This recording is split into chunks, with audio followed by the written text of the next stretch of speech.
Years and years working at the brothel has brought me full circle of what I see in the world. Yeah. Even politicians, even like I met a lot of people working there. So just watching them in the world evolve today is kind of odd for me, but it's something I take, like, that was great for me to learn that young. So. Yeah. Are there like some big politicians that you just said seeing people evolve today? Are there like big politicians in this like that you've seen there? Oh yeah. And not only there, but I've, the girls go to see things like that, when they're in town, they're visiting, doing their whatever. They come to visit. The girls and Dennis would go out to dinner with them. It wasn't anything that was hidden or not publicized. It was all publicized. So it wasn't anything big, but I was the person behind the scenes making that happen. In this episode of the Cole Memo, I sit down with Denyelle, and I worked at the Bunny Ranch under Dennis Hoff for around 10 years. Oh, a little over 10 years in the office. No, my nickname was the handler. Oh, why's that? Because I handled all the situations that came up. Yeah. What were some of the crazier situations? We mentioned the semi. You can see that semi just going right through the fence, destroying the place. Owner Dennis Hoff says 5 employees, 30 prostitutes, and 10 customers were there at the time. Like a bomb went off in here, just like crazy. Like everything was all shaking. What are some crazy situations that have come up that you've handled? Well, it would be mostly about probably more than one time. I will say this. A guy has dosed a girl. GHB, like the date rape drug. And my job was to make sure that when the girl came into party that she was, okay. Like if they booked the party, they paid me in the office and they were okay. As soon as say the girl put 20 minutes on the clock and I called into the room to say time to reparty, the girl didn't respond to me. I would wait another 5 minutes, call into the room, time to reparty, and she didn't respond to me. I would go in. And sometimes it wasn't the best deal. This is episode number 8 in our series on the legal sex industry in Nevada. If you'd like to see all of the episodes that we've released to date, you can go to thecolememo.com/sex. Once again, that's thecolememo.com/sex. And you can stream all of the episodes that have been released to date. Folks, I just wanted to say that you'll notice that in this episode, my background says the Chillinois podcast, which was the former name for this show that you're currently listening to, the Cole Memo. So these episodes were released quite some time ago. In fact, today is December 25th, 2023, and I believe this conversation was recorded around November 20th of 2022. So since then, the name of this show has changed. I just wanted to make that very clear before I sent you into this conversation. One other thing that I'd like to make clear is that once again, this is the Cole Memo. I'm your host, Cole Preston. Every episode is released in audio, video, and transcript format. So if you want to find the transcript, audio, or video version of any episode, just refer to the description of the episode that you're listening to now. Within that description, you can find a link that will take you to our website, which will display the transcript for this episode and the platforms where you can find this episode in audio or video formats. If you're unable to locate the episode description on whichever platform you're listening from, you can just note the episode number and visit the website, our website, my website, thecolememo.com. From there, you can find the corresponding episode, and then you'll be able to access the audio, video, and transcript version of that episode. You might also find any links that I reference during the episode so that you might be able to do your own research. If you're not listening to this episode of the Cole Memo on Patreon, then you're listening to this episode later than our patrons. To become a patron, go to thecolememo.com/Patreon. It's a great way to support our show. One of the best ways to support our show is free. Subscribe to or follow our show, leave us a positive review from wherever you're listening to us from, favorite this episode, give it a thumbs up, leave a comment, or post a review. Your engagement and support is appreciated. Folks, once again, today is December 25th, 2023. Merry fucking Christmas. Enjoy this episode. It's a very interesting one, if you couldn't tell by the small clips that I featured in the beginning of this episode. Here's the full conversation I had with Denyelle, the handler. Enjoy. Denyelle, thank you for sitting down with me today. I'm really excited to talk to you. For folks that might be wondering why I'm talking to you today, first of all, they know they're tuning into our legal sex series, but go ahead and introduce yourself. And I think that'll set the stage as to why I'm talking to you today. Sure. I'm Denyelle, and I worked at the Bunny Ranch under Dennis Hoff for around 10 years. Oh, a little over 10 years in the office. Yep. And there it is. That's why we're talking today. So, yes.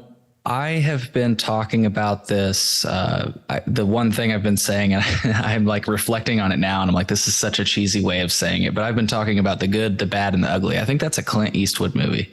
Yes, I don't know. It is? Okay. Mm-hmm. I've been trying to acknowledge what I think is good about the sex industry, which just right off the bat, and if you have any thoughts on this, feel free to take this on. I don't think that we should legislate morality, but at the same time, I believe that there should be protections for human beings that like workplace protections. Cause just right off the bat, one of the things I've found is like the concept of lockdown brothels, where workers have to stay for at least 3 weeks and work 24-hour shifts. Like that literally sounds like a slave camp. So, hey folks, just wanted to check in here really quick. I just made a comment about how this sounds like a slave camp, and I think I've mentioned this in episodes that I've already aired, but in case you missed those episodes, I just wanted to say that I don't know that characterization that I just said is completely true. If you think about it, the point I'm trying to make is that you have to like sleep at the location and wake up when a bell rings. And jump into action. But you could say the same thing about being a firefighter or working in healthcare. From what I understand, those jobs can require you to sleep on site, and have to jump at a moment's notice at a bell. So I wanted to explain where I was coming from with that comment, and also kind of walk it back just a bit. I still think there is some validity to the critiques of the lockdown brothel system, which is something I believe we talk about a bit in this episode, but definitely in this series. So once again, if you haven't watched all the episodes to date, go to thecolememo.com/sex. Enjoy the rest of the episode. Yes. So there's a little bit of the good and the bad from me, but I want to just give you the space from your perspective. What is the good, the bad, and the ugly from the sex industry? Well, I think the good for me was that it was so regulated by the medical field as far as being checked for STDs or anything ongoing health issues weekly and monthly, which I understand on also the downside is a huge cost for the ladies. So it is something that they have to pay for weekly and monthly. And then, of course, yearly to get their license. So that is a huge cost factor. I think that's on the upside for me because it is regulated, right? So it is by county, and it is by medical facilities and professionals that can tell you what's going on. Second, I think that the ladies are there to make their money. They are who they are. And I appreciate every single one of them that fill their boots. They're there to make their money, go home. They have goals. Some are putting themselves through school with the money. Some are supporting their families. It's a huge give on their part too. Sexuality is sexuality, right? But you have to be more in a giving state to be a professional sex worker. And then I think on the low side, in my experience, was the amount of debt that the girls would get into because they have to owe the house. You owe the house every day for room and board. You owe the house if you don't have money to pay for those doctor visits, you owe the house. Like you can get so far in debt that you can have several parties and not make enough money to cover those debts. So you're always in debt at the house. So not only do you have the debt of coming into the brothel, which is flying in for most girls, driving in, whatever it is for the travel. Then you have the doctor fees, right? And the licensing fees, and then the daily fees of living at the brothel. Then there's always the drivers. You have to pay the drivers to take you anywhere if you don't have your own vehicle. So there's a lot of debt that's occurred while you're there too. And if you don't make the money, or if you don't have the regular customer coming in, you may not walk out of there with any money. You may walk out of there owing the house. So that's the downside for me as far as what I worked with at the Bunny Ranch, as far as the girls coming and going, is there was a lot of debt that they were in when they worked there. And if they didn't have the big parties or the continual parties from customers coming in, then that would mean that they owed. And that's not a good place to be. Yeah. And it's like one of the things I saw in a report, which I'll try to include in one of our podcasts. It's hard for me, but I know I've got it saved somewhere. This reporter, great reporter, described that, sex work is not a monolith. And some of these women get into it thinking that everybody can make fat stacks of cash. And that is possible for some women that are really beautiful. And I don't even mean to say that you have to be beautiful. Everybody's definition of beautiful is subjective, right? So you could be beautiful in your own way. But what you do have to be is ambitious, consistent, innovative to an extent. You got to be like online marketing, doing podcasts, like, frankly, some of the, yes, absolutely. You have to be driven. Some of the women, the working girls that sat down with me for this podcast, frankly, they advertise some of their services on my show. Part of what they're doing, not only sitting down, and I appreciate them sitting down and taking some of the real questions that I had, but they're also advertising too, for people that are right. The sale, right? It's just like a sales job, and you have your customer base, right? And so when those customers come in on a regular basis, you're doing really well if you have consistent customers that return for you. Yeah. You're really doing well in the industry. If you do not, then you're not. And if you're not willing to advertise yourself or marketing or get out there in the public eye, it's not going to work for you. Most of them, it does not work that way for them. Yeah. And so the way that reporter described it, I think it was a woman, she was like, there are some women that go and they thrive at the Bunny Ranch, but they could also thrive in any escort service across the United States.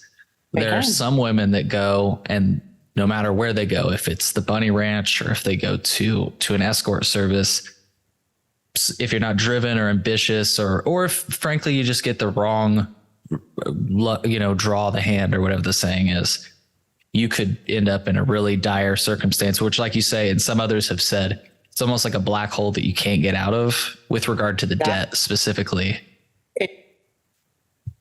It is. Some ladies strictly would come to say they were having a hard time, and it was, they were maybe in trouble with the wrong person, and they would come for protection, but they would never make any money because they were there just hiding out, basically. So therefore they wouldn't market themselves. They wouldn't do anything. So they do end up in debt, right? Those are the women that do end up in debt, that don't want to. And frankly, it's not as easy as it seems.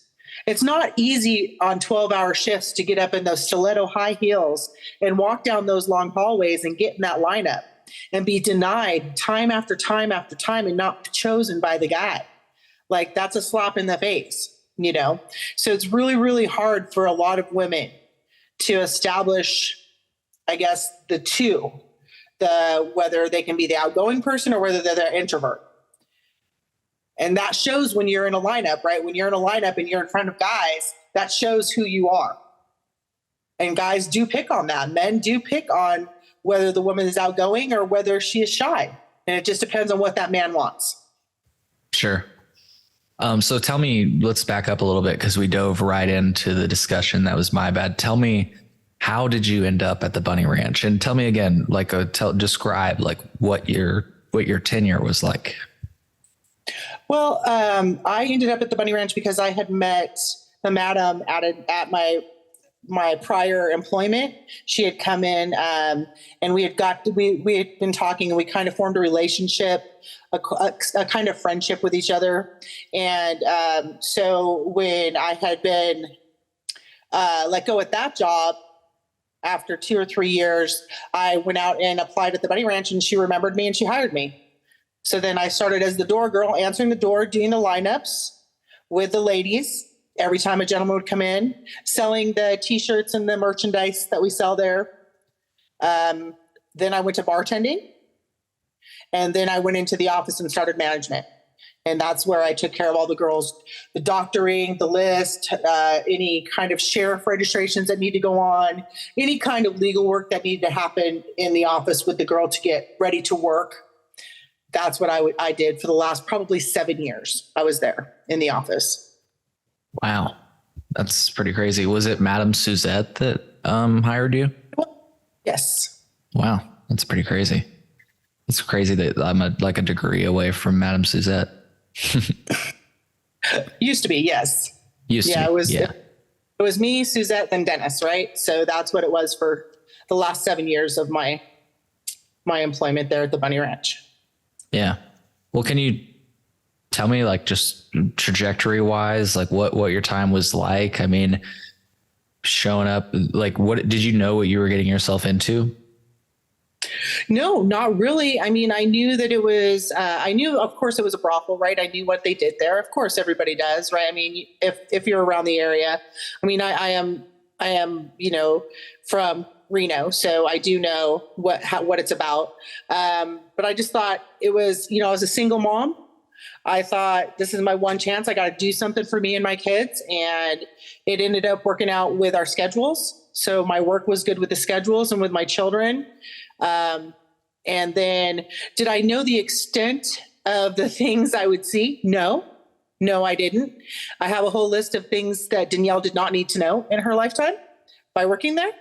But was it an education? Yes. Extreme education, business education, etiquette education, legal education. Yes. And did it cost me? Nothing, it didn't cost me any monetary value, but I did learn a lot of things from working with Dennis and Suzette, especially Dennis. He was a great educator. Unfortunately, a lot of people don't listen to him because he's the pimp, which Dennis was much more than the American pimp, but, very, very, trying to work with. He set in his ways, he had his own deals. And as long as you could learn them and do what he needs you to do, you were good to go to work for him. Interesting. Yeah. I mean, he definitely was skilled at his job. Like, we're going to show an interview, in one of our final or kind of conclusion episodes, if you will, where I kind of wrap up and planning to share my final opinions. And we've got a clip, and he was definitely skilled in doing interviews and everything else. You know what I mean? Very intelligent. He was very, very business savvy. And did he have some crazy ideas? Yes. But I mean, a lot of brilliant people have crazy ideas, right? So he went with his crazy ideas, and he had the money to back it, and he had the people to back him, and he went for it. And he lived his life the way he wanted to. And that, I can honestly say, made me, I want to say, I don't want to say proud to work for him, but I was it was something that, again, as I took a very educational stance on as far as business ideas and the way he did business, I really appreciated that education when I worked with him. Yeah. And this may seem unrelated, but I was telling my girlfriend, I just thought it was interesting that from what I can gather, his brothels were one of the first places where really, no matter what your preference was, if you will, there was no judgment there. So if you came in and you were gay, or if you came in and you were, this or that, or you preferred this thing or that thing, or I think he even shared one story where he came in once and some girl had a guy on a chain and she was walking him around the brothel like a dog. And he was just like, I'm not going to judge. I'm not even going to ask questions. That's just somebody living their life. That's a normal Friday night. Normal Friday night. Yeah, it was a normal Friday night. The things that, and then, you know, before Dennis, no women were allowed in the brothels, right? No women were allowed in the brothels. So Dennis made it. He didn't think that women make up 51% of the universe. Why would I not take their money? If they wanted to come and enjoy themselves with my beautiful ladies, please do so. He would never, ever discriminate. And there was plenty of people that appreciated that. We had cross-dressers would come in. We would have people having, you know, that had their sex change. They would come in. Everybody was welcome. No one was not welcome. And that included the girls. Like, that included who he hired. He didn't have a, you know, if this is what you went for, good for you. Be you. Yeah. Yeah. So what are some of the fucking crazy things you had seen? I mean, you alluded to the fact you had a list of things that you should know or something like that. What are some of the crazy things you've seen? I did not need to know working there. I mean, and it's things that you don't need to get in the middle of, but you do, because you're working the office and, you know, you're the one in charge. And so there's just so many things, like certain parties that we had got really crazy. You know, a lot of people that you know how people change once they drink alcohol, and they just get crazier and crazier. There's a few times that some parties happened that I didn't understand I do understand it, but I don't understand what their preferences were, but that's not my business. Like sounding is one thing I don't understand. Rusty trombones, one thing I don't understand. There's a whole list of things that I'm not young, and I'm middle-aged. So for me, and I'm not a Girl Scout by all means, because I've had my own, you know, but certain things I just didn't need to know. Just things you could go through your whole life not knowing what that meant, you know? So, there's just quite a few. I could probably write a good book about the parties that we had, what I seen or what I assisted with, which in all fairness, they paid for. So I wasn't. So you assisted with things? You weren't a sex worker, but you assisted with things? Like bringing things to the room that they needed. They would call the office and ask for certain things, and I would have to go get them and bring them into them and stuff like that. So assisting with the parties. We need more lube.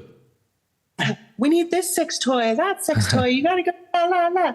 You know, it just depends on what craziness was happening in the party, right? So that's things that I did help with it. But you walk into situations at that point, right?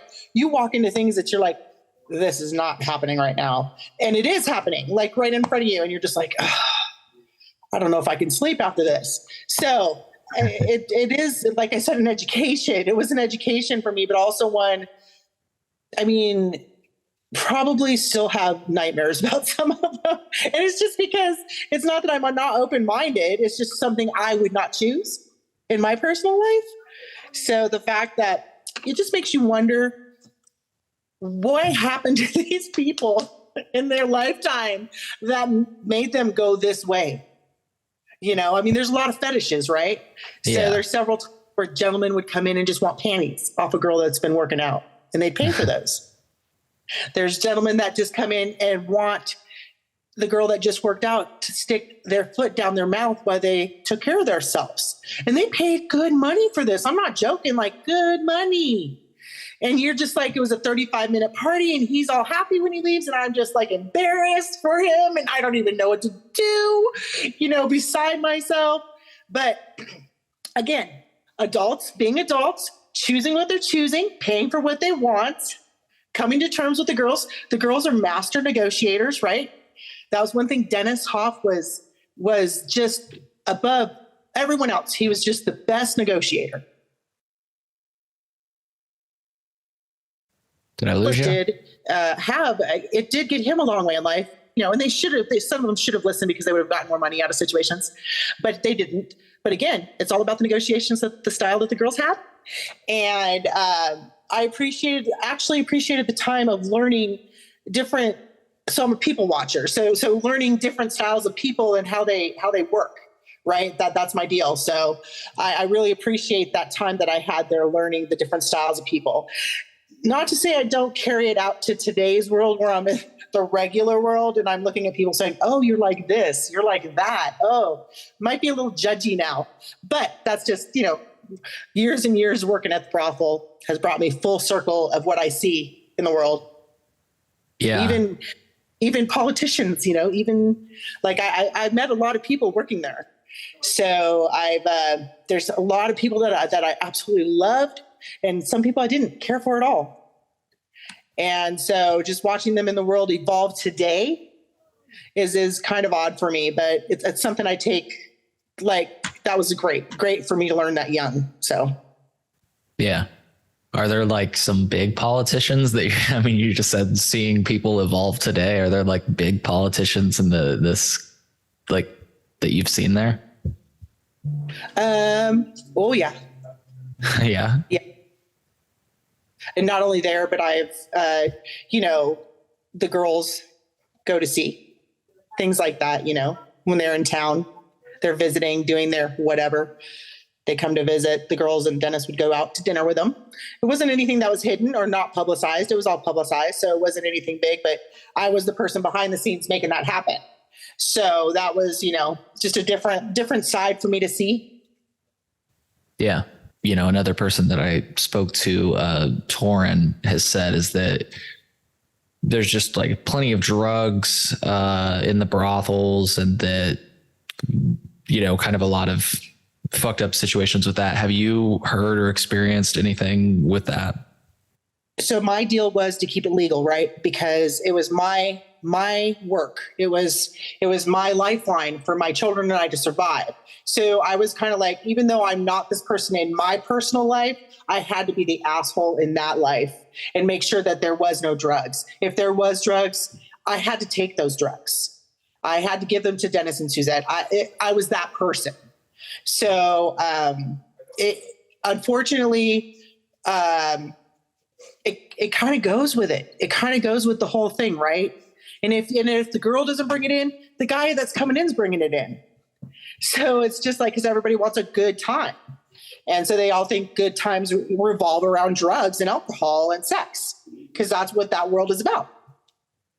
But have I the things that I've dealt with is mostly like not ODs or anything like that, but mostly like the girls not taking their seizure medication because they partied too hard the night before, forgot to take that kind of thing. That kind of medical emergency kind of thing.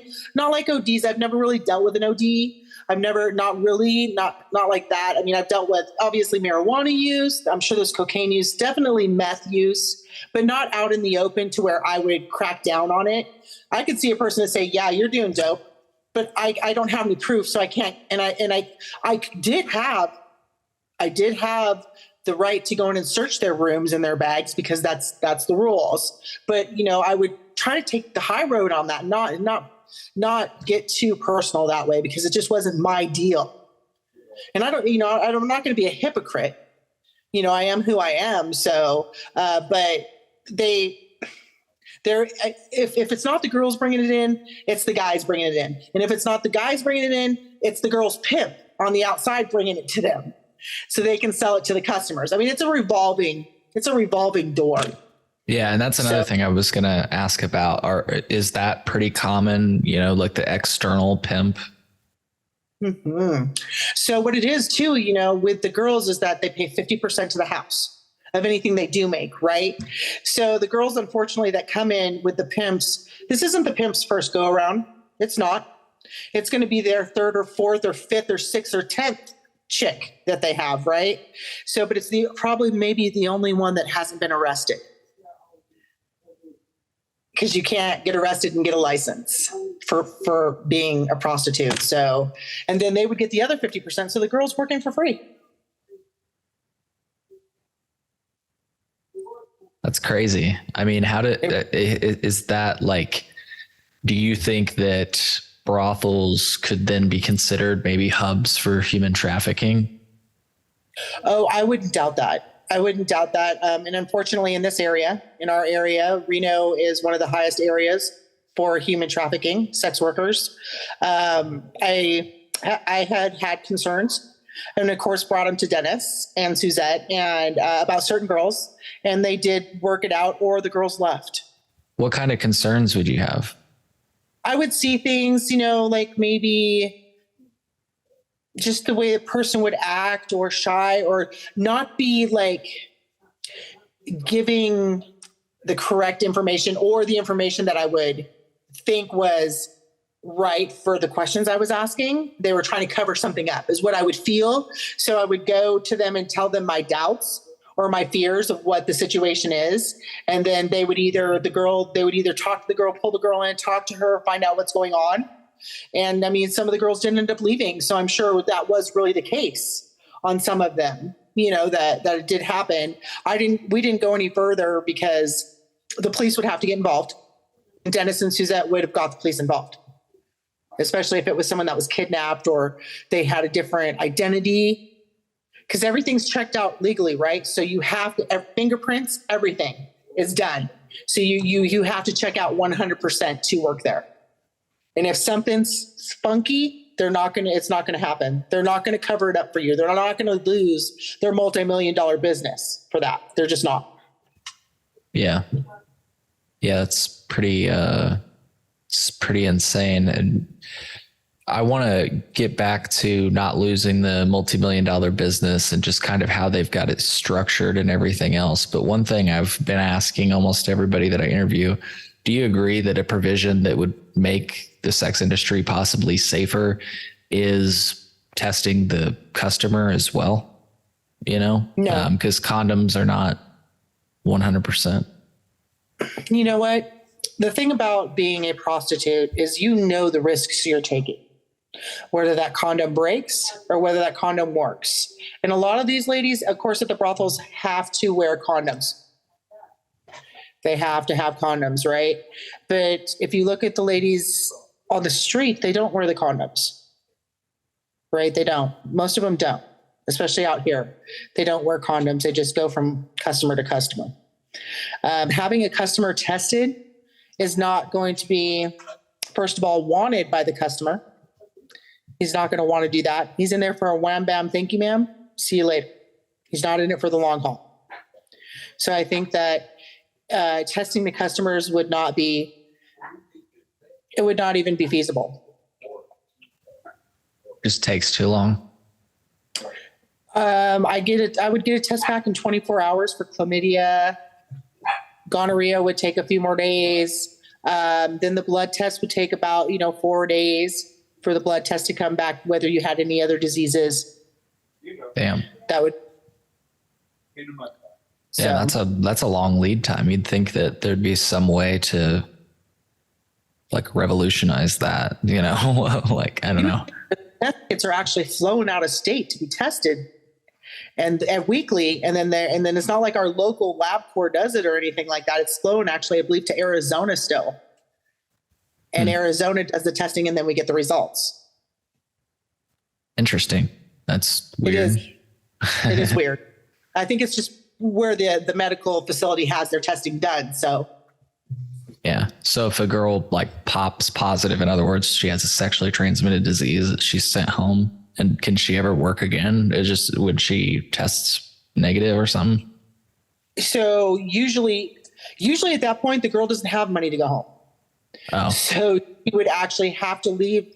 She would have to leave the ranch legally, be treated by a doctor, and seen 7 days later and retested. So whether she stays in a hotel room, at a friend's house, at another girl's house, whatever, she legally cannot be in brothel property being tested positive for a sexually transmitted disease. Gotcha. She has to test positive before she can ever return. She has to test negative. Test negative. Yes. Sorry. Yeah. She has to test negative before she can return. And then she'll be trained. Her shift will be given to her, that kind of thing. Gotcha. So with regard to keeping the multi-million-dollar business or whatever it is, Some people have described the business, and it's funny. I'm reading an old book called Brothel Wars, which I didn't even realize it when I checked it out, but so far it's detailing the life of Walter Plankinton, the guy that owned the chicken ranch. So it's interesting to read about this, but he threw together a bunch of trailers basically outside of Pahrump. I've been told by, multiple accounts. I think an account was even included in Dennis's own book, where somebody described the Bunny Ranch as just an assortment of trailers at the end of a dusty trail that are falling apart and so on and so forth that smell. Is that accurate? Is that an accurate description? Well, considering the law is you cannot demolish the property, you cannot start over. You have to buy a brothel license that's existing, and the buildings are as is. So you can add on. So yes, they are trailers added on and redone inside and out. Interesting. So they can't, like, you can. Gotcha. So that you can add on as much as you want, though? As long as you get permits, right? The building permits, but you cannot knock down the existing building. It's illegal. They're like especially at the Bunny Ranch, right? It's a monument. It's in history. So it's a historical landmark. You cannot knock it down. Yeah. A semi ran into it though, and almost not. Were you there? I handled. Yes, that was my deal. I had to deal with all of that. Plows into the Bunny Ranch brothel near Carson City. Deputies say it was an intentional crash, and the man on your screen is facing a couple charges, including assault with a deadly weapon. You can see that semi just going right through the fence, destroying the place. Owner Dennis Hoff says 5 employees, 30 prostitutes, and 10 customers were there at the time. Like a bomb went off in here, just like crazy. Like everything was all shaking. Well, the man who was arrested was already wanted for another crime, and while there is no word tonight on his motive for allegedly crashing into that brothel, owner Dennis Hoff has a theory. My guess is that he knew it'd be worldwide news if he ran his truck into a brothel with 35 hot girls in it that's world famous. Well, damage is estimated at almost $500,000. Oh, shit. Was that crazy? Yeah. Were you like in the fucking place when the semi hit? No, I was not, but I was there by 4 a.m. because the nighttime shift manager was freaking out. So I had to go in. I have so many pictures of inside and out, and just the whole day was chaos. And the weeks afterwards, because of all the structural damage and everything that happened, like we started to clean up that, but the police had to come. I mean, it was just a huge mess. That's fucking crazy. That's amazing that you were involved with that. Wow. So the joke I was going to make is, what if he would have demolished it? But seriously, what if somebody demolished the main base? Are you basically fucked? Yeah, it hurt the structure, and we had to put it back to where it was to rebuild around. So I can actually take you into the Bunny Ranch and show you where it didn't come together correctly. Interesting. So you walk in and you just feel like you're in a trailer? No. When you walk in, Dennis, he made it so you feel it's a grand entrance, right? You walk in and it's all black marble floor and a beautiful chandeliers on the ceiling, and very expensive looking, very nice. I think they've redone it since the pandemic, though, also to make it more of a little boutique inside. Suzette put her little touch on it after Dennis passed. So from what I understand, it's been restructured inside there a little bit, but still you have the front entryway where the girls line up. And then you have where the parlor area where you sit, and then the bar, and then the office and the rooms. Gotcha. And so I was told that the buttons that they press that they call panic buttons don't actually even call the police. Is that true? That is correct. There's no police. That doesn't go to the police. That goes to the front office, and we respond, which I have responded to several of those. So you respond, which you could beat the shit out of me. Like you could beat the shit out of me, but no, you could, but no doubt about it. That's very heated at that point. So it's best to be maybe with a stun gun or mace is the best what to do to get you out of those situations. So you come with that? Yeah. Wow. Damn. Absolutely. Yeah. Guys Okay. are drinking. Guys, they get, something happens. A girl says something wrong to him and it's on. Like it's just what it is, right? It's like working in a bar. It's on. So there's nothing you can do and you have to react. Yeah, it would seem. Sorry, I was just gonna say it would seem that you wouldn't want alcohol in the bar. And Dennis always talked about how no drugs were involved. But I'm like, dude, you got a bar in there, And I mean, the bar, he did price it pricey, don't get me wrong. But if you're coming to have a good time, like when I go out to have a good time, I don't care if I spend $200-$300 at dinner, I'm going to have a good time. But I mean, $200 or $300 at the brothel is not going to get you even a blowjob. So it doesn't matter. It might get you a hand job and that's it. Like there's no contact for $300 or $400 at the brothel. Starting price usually is, around $500 for a blowjob. Not even the intercourse. There's no intercourse included with that. Or the girl gives you a strip show, something like that, something simple. So the gentleman at that point, if there's something going wrong in the room, he's upset. And you have to diffuse the situation, Yeah. And I mean, they have to go for that high price because if they're taking 50% and they want to be able to pay for room and board and stuff, I say high price, like I don't mean to quantify it, but $500, if you think about it for folks that are listening, that would technically be coming home with $250, but minus room and board. Right? Yeah. And what? The doctors. So the doctors weekly, when I worked there, weekly was $150. Then monthly, because they had to have blood drawn, it was like $270. So then it goes up from there, right? Because then you have to, when I quit working there to get I had to have a sheriff's card in Lyon County to work there as the manager. It was $100 a year. And I had one at each brothel that Dennis owned. And that would come out of my pay. So you had to have a sheriff's card to just Correct. Work there. Interesting. Fingerprint every year. What did it say on yours? Manager. Oh. It didn't say like boss bitch or something like that. No. I'm just joking. No, my nickname was the handler. Oh, why's that? Because I handled all the situations that came up. Yeah. What were some of the crazier situations? We mentioned the semi. What are some crazy situations that have come up that you've handled? Well, it would be mostly about probably guys who like to, a lot, more than one time, I will say this. A guy has dosed a girl. GHB. What's GHB? Sorry. Like the date rape drug. And my job was to make sure that when the girl came into party that she was, okay. Like if they booked the party, they paid me in the office and they were okay.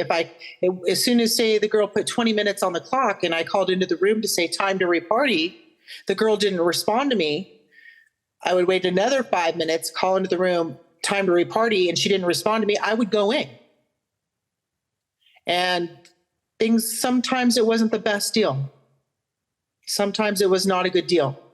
And it was, for me, it was sad because I'm a mom. So I would think of it as my child. And I would have to get the guy out of there or get the police, whatever I had to do to take care of that situation, I would take care of it. So that was the handler. I also booked all girls' flights. I booked Dennis's flights. I booked Suzette's outings. I booked, the cars. I kept the schedules of all the drivers. I handled everything. So I was the handler. Wow. Girls in jail, they were out and they went to jail. When they weren't at the Bunny Ranch, we got them out of jail, that kind of thing. Like just Dennis took care of the girls even if they weren't working at the time. He still took care of them if they got in trouble. He still would help them. So things like that, just all around handled everything. Yeah. And so it sounds like you literally, did you have several rapes that you stopped? I mean, I wouldn't say, well, in my time, I would say more than my fair share that I would have liked to have dealt with, and angry men, abusing the girls. Just, sometimes things go bad, right? Especially when there's alcohol involved and things get messy. And there's a few times I definitely escorted people off the property and then called the police or got them out the front door. Dennis, I have a fantastic story about one time Dennis helped me. And I laugh about it today, but it scared the crap out of me during that day, right? I was scared. It was like, I can't believe this happened. And but Dennis he was funny in his old way that he'd come in the mornings to have breakfast in the kitchen, cereal with bananas and stuff, And so he would come in to sit down and watch the news in the kitchen.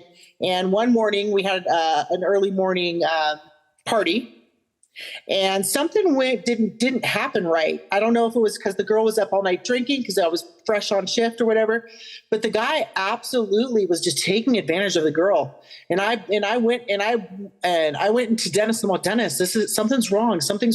And so him and I went down to the room together, and he literally picked the guy up naked off the girl and threw him out into the hallway and took all of his clothes and threw him over the fence and told him to get out. And I mean, he was laughing. Like, he thought this was fun, and I did not think it was fun, but, he was doing his cowboy act. So he was having a good time, but he rescued her, and that's what he's there for, right? He gave me a high five. He said, this is how we do it, and I'm like, no, Dennis, no, I don't want to do this. This is not cool to me, So, but that, that was funny. No harm came to anybody, that day, because we stopped things in time. But for him, it was like, yeah, I'm a cowboy. It was funny. He was wearing his cowboy boots, his silk pajama shirt, and a cowboy hat. And I will always have that picture in my mind of him. And it just makes me, and he was just so happy that he got to do it. He was just so happy that he got to protect. And I don't know, it was funny. It was it's funny now. It wasn't funny then. Sure. Yeah. I wish I would have been, I've said this a few times now. I wish I would have been doing this project while he was still living, 'cause I already know he would have come on the show, 'cause he was that type of person. Mm-hmm. That's what he loved to do. He loved to do that. Yeah. Yeah. So, well, we've talked about a lot of, excuse me. Mm-hmm. It's the weed. We've talked about a lot of different things. I think, it's a crazy line of work. Are there any other instances, part of what I'm talking about, like I said, I do not believe that we can legislate morality, but I want to also acknowledge that maybe the way that Nevada does it, which, they're the only state in the United States that's doing this, at least legally. I know New York, I believe, just decriminalized it, but that's not legalizing it. So if we're going to do this anywhere else, if we're going to copy and paste what's going on in Nevada to, let's say, Illinois, what would we change? And so, a few things we've already talked about is lockdown brothels. Definitely, I think that's worth disbanding altogether. It's crazy. I actually learned that, I didn't know this in earlier episodes. I have gotten the impression that some brothels do it because they feel that it's a liability to let the girls leave or whatever, because then they could do stuff on the side and then their tests wouldn't be valid or whatever. But I actually found out that some do it because it's the county regulation, to be lockdown. And I was like, that's fucking crazy. Correct. And when Dennis bought the brothels down south, one of the things that we thought was really, and between Dennis and Suzette talking about this, we just thought that was really just outlandish, was the fact that they had put siding on all over the windows on the brothels that Dennis had bought. So there was no windows to look out. The girls couldn't leave because Nye County will not allow them to go out. They'd have to be retested before they came back in if they were gone for 4 hours out of the house and that kind of thing. And then when Dennis bought the brothels down south from Joe, Joe had all of the windows buttoned up by the siding on the outside of the brothels. So that was one of the first things Dennis removed, because there's just no way that should happen. Like, if you're going to have windows, you need windows. Like, you got to have it open. And he couldn't do anything. He did try to change the laws down there as far as that goes, but he couldn't change the laws down there. So that was part of the reason why he was running for, he was running for the politician side, because he wanted to change things in Nevada, but it just wasn't going to work out. They'd been set in stone for so long. But yeah, the counties actually some of the counties do not allow it. And of course they don't allow outdates, but Lyon County allows outdates. So that's where we're coming from with that. But Nye County would not allow outdates. So you couldn't go out on a date with your customer to the casinos or to a show or dinner, anything down there. You can't do that. Yeah, that's interesting. Very interesting. Yeah. So lockdown, brothels, food. That's something we haven't talked about yet. Tell us about the food. So the food at the Bunny Ranch was kept, we had steam tables and we had a cold table. So the steam table is what his restaurant would bring in every night and every morning for breakfast. He had NV50 across the highway, a Highway 50, and the kitchen was purely there to feed the brothels. So all the ones down on Kit Kat Lane and the one on Bunny Ranch Boulevard, he would have the guys cooking over there. They'd bring them all in steam trays. They'd put them in the steam table. They're very bland. There was no flavor. There was no spices. Dennis tried to keep it with everybody's diet. There was always a 24-hour salad bar. The salad bar, we would, as employees, we would have to refresh every shift, or as something ran out. And we would have backup for that underneath the salad bar for the lettuces, the spinaches, whatever the girls wanted that they requested for salad bar, Dennis would have for them there. And we would just refill it as we went. That wasn't that bad. The steam table was extremely just blah. But when I worked there, every Sunday that I worked, the girls got a home cooked meal, because I would literally stop and get the food myself and bring it in and cook it for them. So they felt a little bit better about being where they were if they were having a hard time.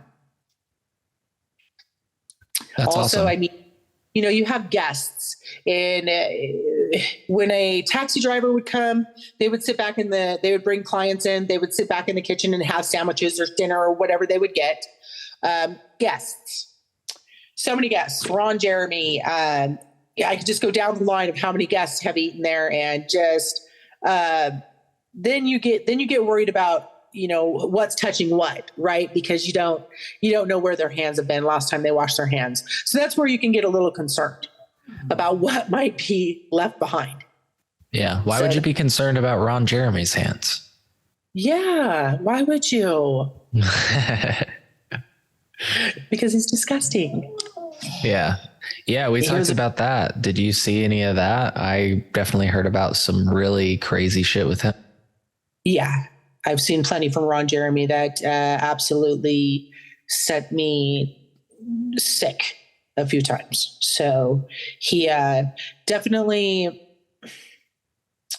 just had his way too long in the world, I think. He's definitely where he needs to be, in my opinion.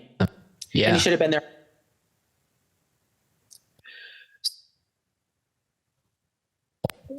I've heard, some really crazy shit. Like Ron was physical with the women. I heard that the Lakers owner, which was a friend of Dennis's, beat the shit out of a woman.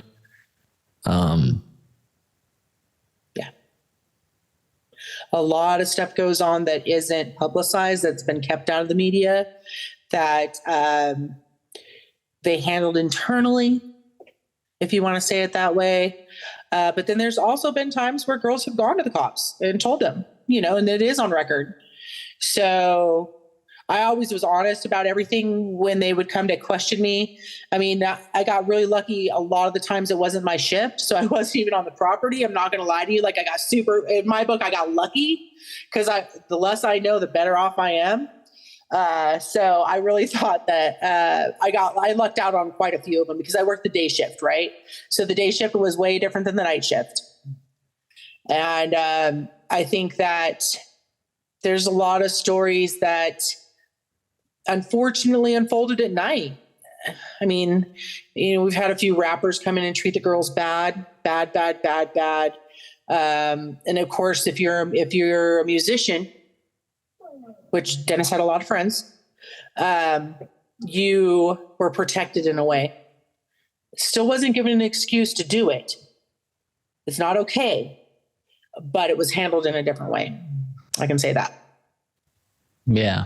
So, I mean, yeah, I've heard that. I don't know if I'm trying to think of what I've heard with regard to that. I feel like I've heard, because you said rap stars, I feel like Riff Raff is a rapper that I heard that there were issues with. Bad scene. What's that? That was a bad scene. I was working that party. What happened? Just he got physical with the girl because he thought, he's Riff Raff. So he's Riff Raff. So that's it. And he could do what he wants. And you're just a hooker. So you got nothing on me. And that's his personality. That's just who he is. But the girl also had a big personality, right? So it clashed and it just turned out bad. And he did get physical with her and she did press charges. So that was, I didn't see they were in the room when they got physical with each other. So it wasn't like I was right there in front of them, but I was working that night to where I came in after the fact. So, yeah.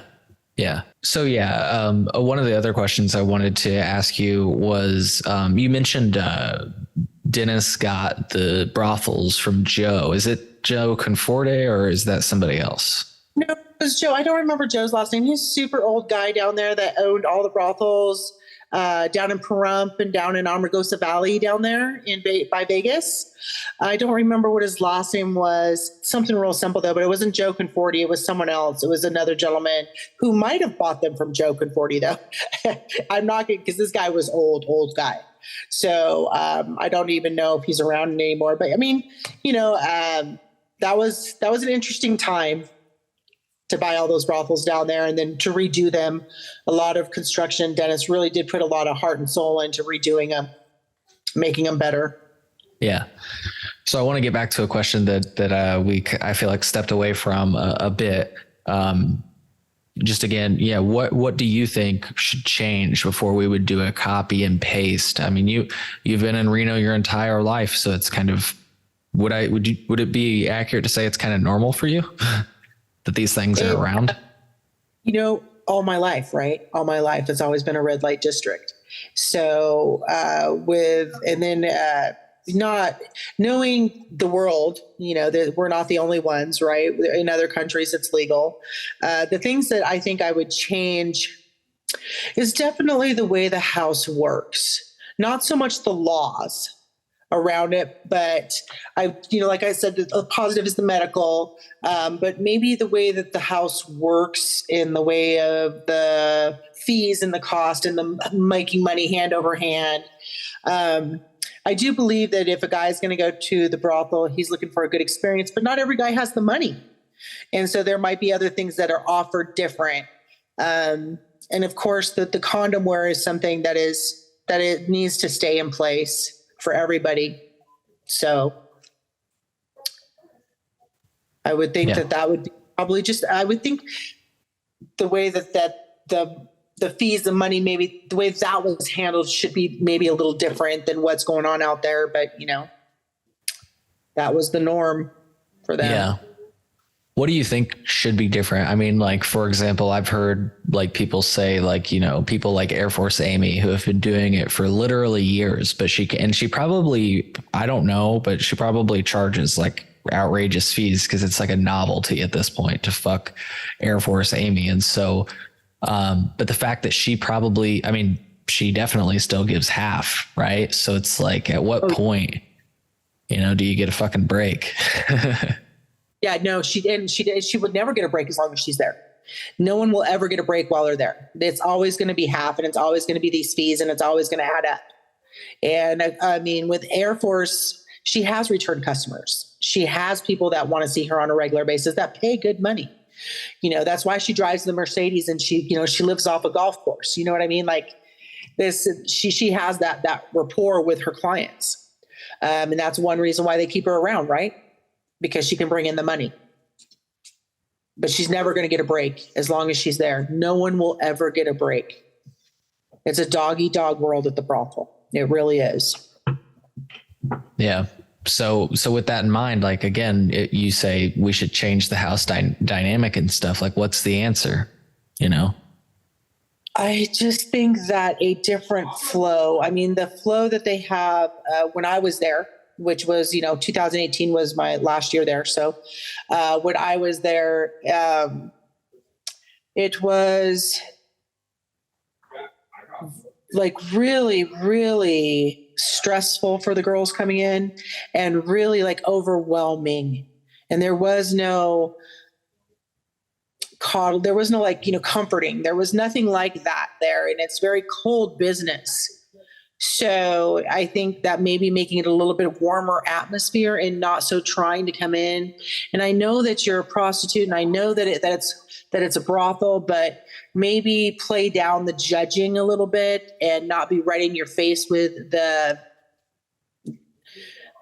bullying, because there's a lot of bullying and a lot of mean comments and a lot of body shaming going on from management.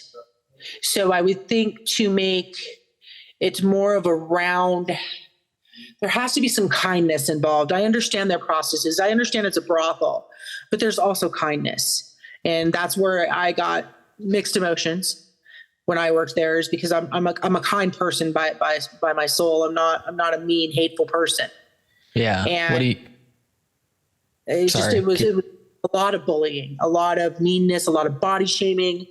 I've heard of other managers going in and cutting girls' hair because they don't like the way they look. First of all, you should never be able to touch another person like that. That's not okay. That kind of thing was condoned. And I don't think that should be that way. You're already in a tough business. You're already giving your body. You're already trying to make this money because of some reason. There's a reason why you're there. Kindness would be, I think, one of the main things that would make it go round better, I think, would be better for the girls coming in. Maybe they would give more if they didn't feel so bad.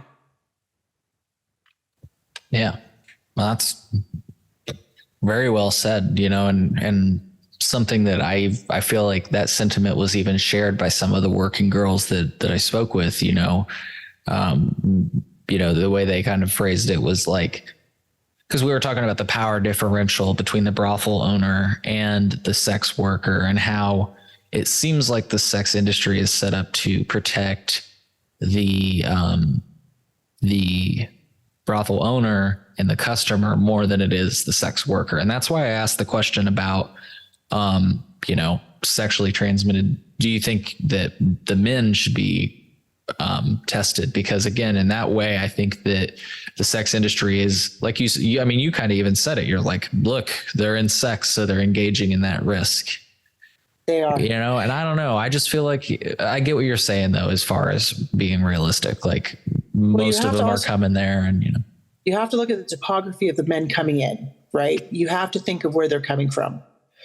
They could never have had sex before in their life with another person, which is actually a large number of men coming in there.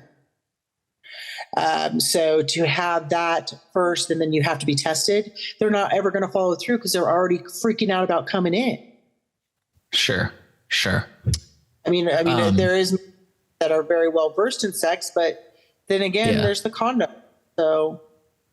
Right. And so, but I guess what some of the, the perspectives from the people that are currently in the industry or formerly was like, maybe a brothel that is owned and ran by the working girls themselves, but it just seems like the county regulations are set up so that you have to be very capitalized in order to, and by that I mean for our listeners, like you got to have a bunch of money for the yearly fees, the taxes, and everything else. So sure, and the insurances and everything, because you have to carry all of that on it to be open.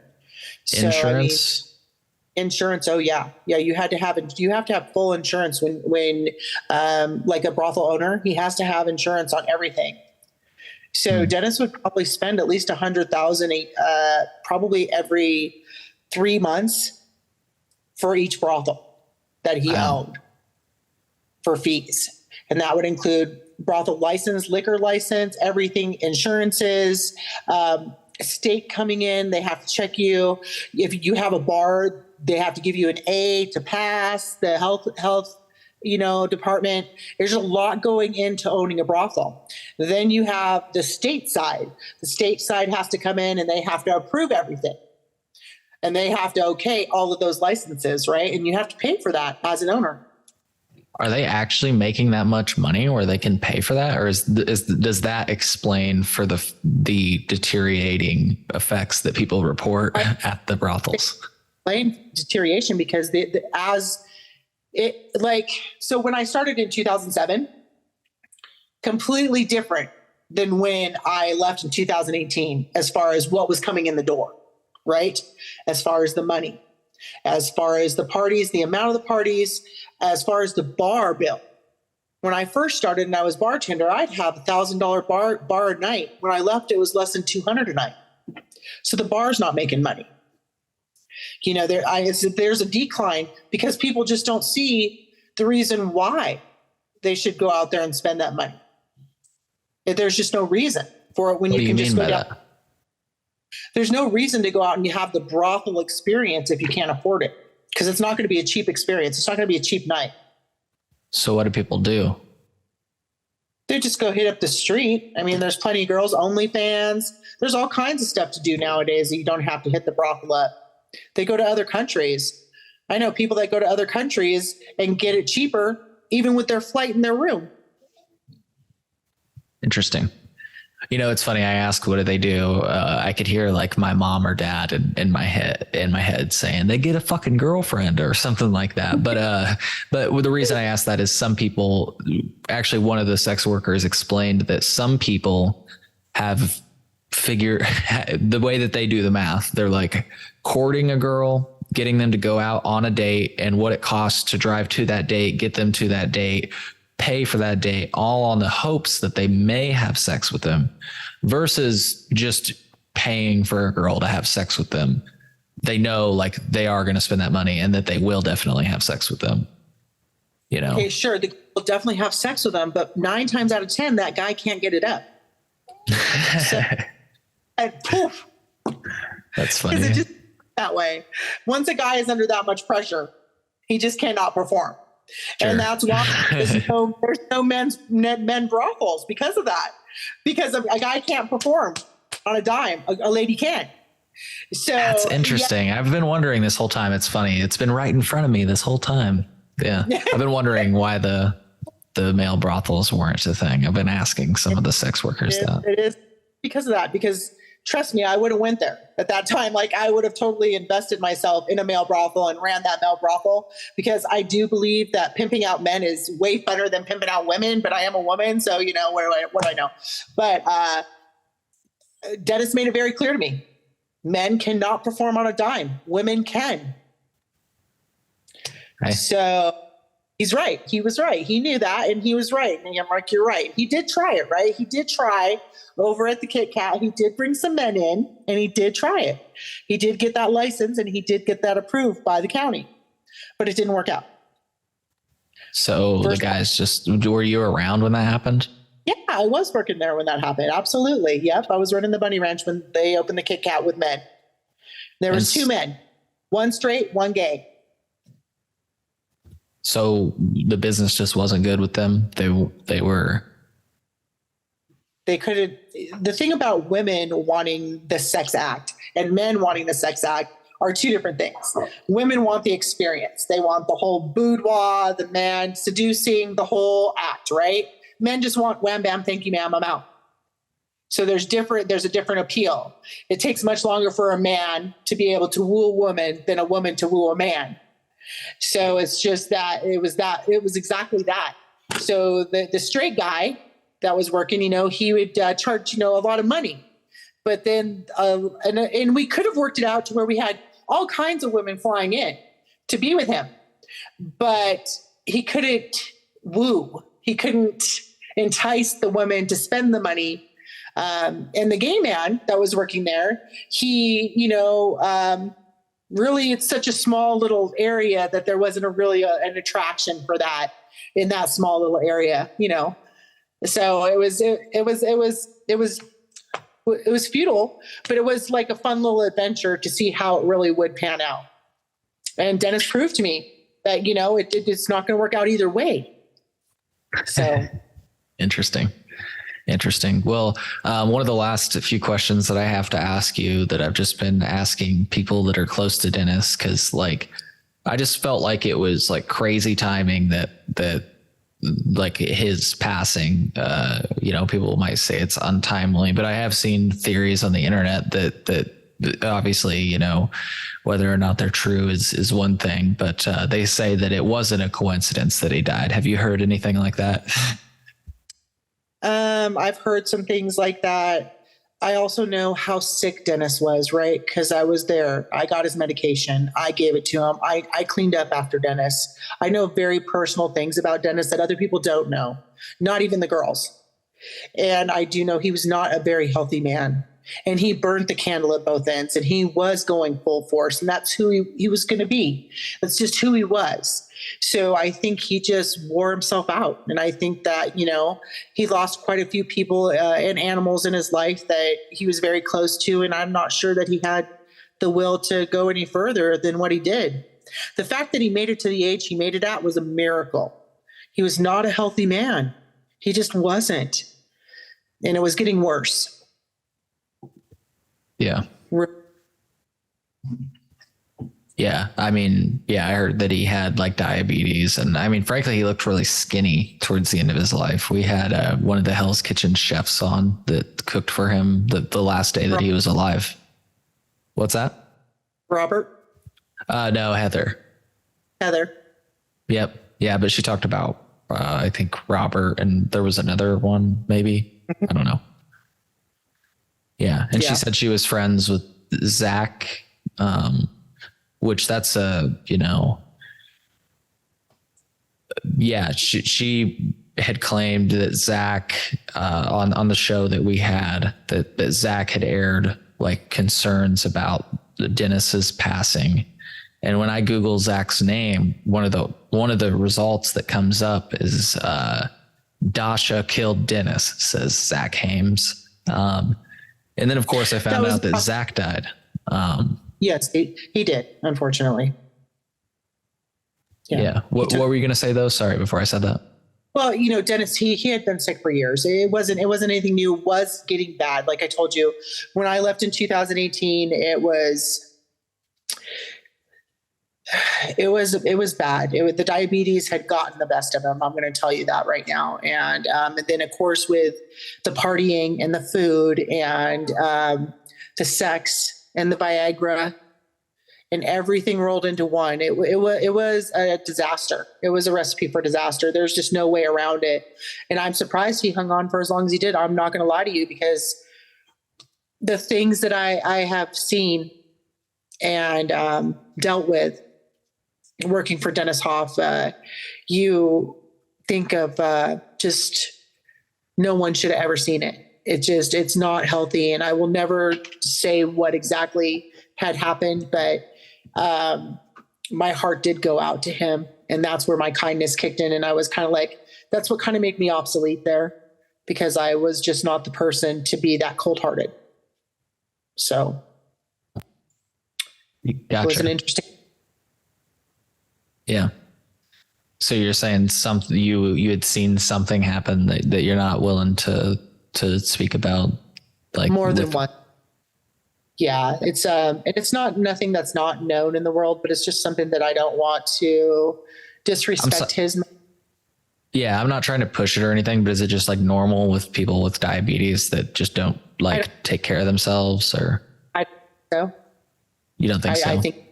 I think he was pushing himself very hard, and he wanted to be that young guy again. And I think that upping the medication wasn't helping anything. And I think that playing with his heart the way he did, the things that he did, I don't think was very conducive to living much longer than he did. Really don't. Gotcha. So you don't, yeah, you're not thinking there was any foul play involved with his passing? Well, first of all, well, okay. Yeah. Play, right? Because do I think that she meant to harm him? Not intentionally. I really don't think it was intentional. I think that it happened and there was no going back. But do I think it was intentional on her part? I really don't think that. I think they were just having a good time. What? And with their partying, like she was there with him. They were partying. They were doing things. And from what I understand, his heart gave out, right? So it was just too much at one time, too much excitement for the last time. That's what I think. Yeah. Well, but I don't mean to like make you explain things for another working girl, but why didn't she just say that? You know, like she like definitely told a different story, you know, and of course she's going to try to make herself look different, right? I mean, either as the hero or the villain. Either way, you're going to get your 15 minutes of fame.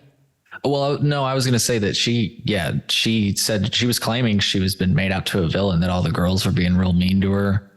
And saying that. Like, oh, you killed Dennis. But then others have said like it was suspicious. Like she definitely didn't tell the accurate or like what you just talked about.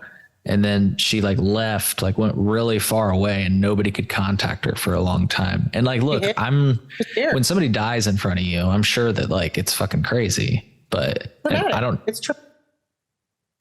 So it's hard for me to like try to be like, this doesn't make sense. Well, it's hard to like say that when somebody just died in front of you like that, you know? Yeah. And who he was, right? So who he was, and he was a very, you know, in his own world, right? He was a very powerful guy, right? And so when you're involved in that, you're like, shit, you know? And so I think that, I honestly don't think it was on purpose. I really don't. Whether it was a bad batch of whatever they were partying with, or Dennis's heart just had enough. He had a lot of things he was doing at that time. Like all of his medication was a heavy duty diabetes medication. It wasn't for the faint of heart. He had been diabetic for years. You know, every day I see Dennis pull his shirt up and put that needle into his pancreas and give himself a shot several times a day. You can't party like that. You know what I mean? You can't. You're not going to live. So the fact that he did live as long as he did, wow. Just wow.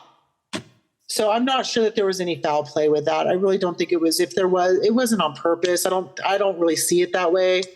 But I wasn't there, right? So what do I know?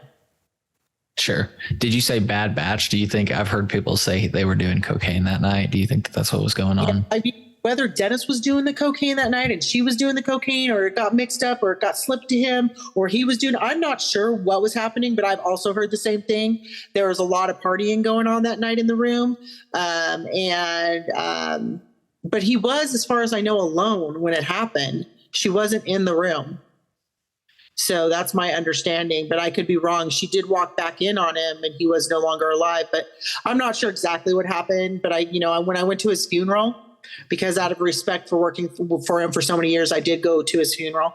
I saw, a lot of different people with a lot of different stories, but none of them were there. So what do we know? Folks, I really want you to hang on to those last words. Nobody was there. So what do we know? I think that's pretty powerful because, I've heard many different theories about Dennis Hoff's death. I'll be honest, just off the hip, I definitely thought there would be more to this entire thing. But, I've talked to several people around this, and I definitely encourage you to check out the video that I referenced. If you Google Dasha killed Dennis, says Zach Hames, you can find, I will display my screen right now for two different reasons. But first of all, we'll display this. If you Google Dasha killed Zach Hames, you will be able to find that article that I displayed. Here it is. It's on 360 News Las Vegas. And the entire 53-minute interview is up, where Dasha Dare actually responds to Zach Hames' allegations. So definitely check that out and look into it. I will just say that everybody that I've talked to, it does seem to be a consensus that he just was unhealthy, and that the cause of death was natural. To that end, here is the autopsy report, where it does say, his cause of death, or manner of death, was natural. The cause of death are these symptom or these conditions that I am displaying on the screen right now. I'm going to read them for comedic value so that healthcare professionals can laugh at my pronunciations. I probably just mispronounced that. Anyways, acute myocardial infarction due to the atherosclerotic and hypertensive cardiovascular disease. Other significant conditions include diabetes mellitus and obesity. So, I'm not, I about said, as much as I wanted it to be some spicy story, I don't wish, anything bad on anybody. But when you hear about something like this, I can't help. When you hear about somebody, a freaking pimp, basically, running to be a politician, and then all of a sudden he dies, and then his assistant dies. And then I heard some rumor that I've not been able to verify, that his pilot died. It just sounded like, the typical conspiracy theory. So I just wanted to explain very quickly that while I think what Danielle said before I send you back into this episode is the best way to put it. Nobody was there, and so we don't know. But for all intents and purposes, it seems like this death was a natural death, that there wasn't any foul play involved with regard to somebody purposefully trying to kill this person. Enjoy the rest of the episode. We talked about Riff Raff, Lamar Odom, or we didn't talk about Lamar Odom, but Lamar Odom is another, well-known celebrity, folks. If you don't know what happened with Lamar Odom, you can just search it up, and Dennis has given hour-long interviews about it. So you can find out about the yeah. I'm just curious, if you feel uncomfortable with this question, it's okay. But with as comfortable as you are, can you name drop some heavy names that have come into the brothel? I'm just curious. Well, there's people that have been his longtime friends, like Dan Haggerty. Used to be Gentle Ben back in TV show back in the 80s, the 70s and 80s. One of the nicest people I've ever met in my life. Yeah. Of course, there's, the rock stars that have come in. Five Finger Death Punch came in one time and visited us on tour. That kind of thing. There's lots of bands that's been in. There's also been there's been Tucker Carlson's been there. He's talked to Tucker Carlson. He did interviews. He didn't procure women, did he? Right. Oh yeah, no, but he came in and he was there when we had festivities and stuff. Not that I know of that he went back with anybody, but he definitely was there talking to Dennis and seeing what was going on, And of course, there's all kinds of people would come in just to see, of course, what was going on, right? There's plenty of people that came in to see comedians, because one of his best friends is one of the top comedians, so. Who's that? Bob Zamuda. Bob Zamuda. He would come in frequently and stay with us. Ron Jeremy, of course, was there a few times. Chyna, the wrestler, she was really good friends with Dennis and one of the sweetest souls I've ever met. Very sad about her passing. Things like that, people like that.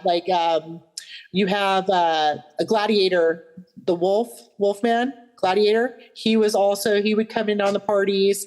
Things like that. Just people like that would come in and visit Dennis, stay for the parties and leave. Dennis always had fantastic birthday parties. So he would do that. They would come in and, hang around and see what's going on. Yeah. Well, This has been really fun. I don't know. I'd love to do this with you again. I hope you've had a good time chatting with me today. Great. Yeah, good deal. Good deal. It's just so interesting to hear about the job that you had. And like I said, I'd love to chat with you again in the future. I'm sure I can think of other questions. You know, it's just coming from what I usually talk about and what I do on a day-to-day basis. It's like totally different from what you saw day to day. So It was an experience, like I said, right? It was an education for me that I've taken to heart, and I've used my knowledge in furthering my, my work career and stuff like that in different areas. You learn a lot there, and you just take what you learn and put it in your life where you can use it. So that's what I've done. But love talking to you. Anytime you want to talk more, if you have any more questions you think of, I'm more than willing to answer them for you. Yeah, well, absolutely. And I guess one last question I forgot to ask, like, did we formally say how and when you got out of the business? Suzette let me go. Oh, January 1st, 2018, because I reacted to her bullying another employee. And it was about the 5th or 6th time that I'd lost a good workmate because of her actions, because she's that person. And I couldn't handle it anymore after 10 years, going on 11 years. I just had enough. And I was, as I got older, I just turned into a different person, and I couldn't hold it in anymore. And I stood my ground. And when I stood my ground, I got let go. what was she doing? She was very verbally and physically abusive to my bartender, who was a male. And he actually walked off the job because of her abuse. And I was just like, okay. And he's still working there. He went back to work for them, but they let me go after I stood up for him. And that's fine. That's great. Do what you need to do. But I couldn't have lived with myself if I didn't react the way I did. So Yeah. And sorry, I know I said we were wrapping up, but you mentioned bullying and stuff earlier. So that made me think, what were kind of the things that she or that he or they would say to the girls in bullying fashion? Well, just, like, you could have wore this different. You could be this, you could do your hair this way, or they would get their hair done that way, or they would get a spray tan because they were too white, or they had to wear specific clothing and shoes and look a certain way and walk a certain way. Yeah. And just like take the girl completely out of her safe zone to make the girl what they wanted. Yeah. Your dog had something to say about it. Her name's Precious. She always has something to say. And so, yeah, it was after a while, after 10 years, it got to me, and I couldn't do it anymore because I just turned into a different person. I grew into a different person, and I just couldn't keep my mouth shut anymore. And I wasn't wanted anymore because I couldn't keep my mouth shut. So it was probably best taking a few years to, deal with the PTSD of working there, because literally there was, and I was physically ill.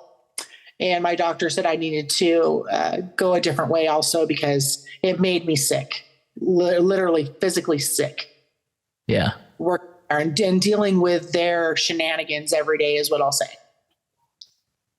Fair. So, did you deal with bullying amongst the girls? I heard like sometimes girls would slip bleach in the shampoo, try to sabotage each other. And there were some cases where shampoo didn't end up being shampoo. There was some, not so much physical bodily harm, but maybe cars and stuff stolen and things like that you would have to watch. And there's cameras all over the bunny ranch, so you see everything going on. So, but things like that did come up, especially with girls thinking they're better than what they really are, and then taking on the new little girls coming in if they felt threatened, right? So that always, no matter where you go, whether it's a college, whether it's a high school, whatever, right? Still that stuff's going to happen when it comes to catty women.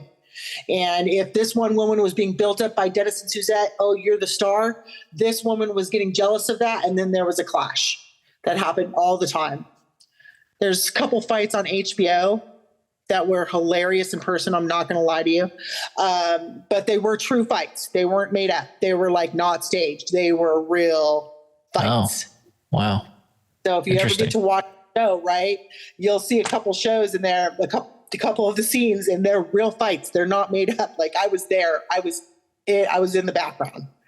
So we bought the whole season of the whole collection of Cat House. So I'll have to look out for you. Yeah, you won't see my face, but you'll hear my voice and you'll see my hands taking money and stuff in the office and maybe in the background running around. I did That's cool as hell. 7 or 8 episodes. That's crazy. That's crazy. Well, I'd love to talk to you about that and stuff, but maybe we can save that for the next time. Maybe we can talk about Cat House the next time. Cool. Sure. Whatever you want to do, just let me know. I'm here. Sounds good. Well, hey, thank you so much for sitting down with me, and I hope that you enjoy the rest of your evening and stay in touch. Yeah. I'll be reaching out to you to have another chat. I really appreciate your time. You're welcome, Cole. Have a good night. You too. Take care.